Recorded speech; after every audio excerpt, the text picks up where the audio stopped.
To look at continuous improvement as a change, a daily change, a big change, a small change.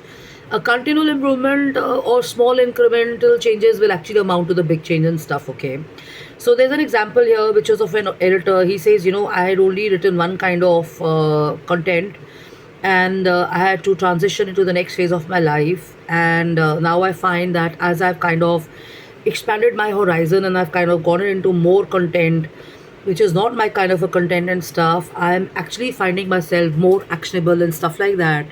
So why is this happening to him? This is happening to him because he thought he could only do one kind of or one kind of nature of work and stuff. And as he expands his horizon and as he challenges himself and stuff like that, he's able to do better stuff and all that. Okay, so there is also this rule on the whole which says that you got to have an 80 by 20 focus on an action plan, which means that 80% you focus on what you love doing, what you intend to do, what you continue doing, what you want to keep doing. And there's a 20% which says make space for something which is going to be new. So why do they say that? Because if you're going to be just a total 100% of what you've been doing forever in your life, there may be times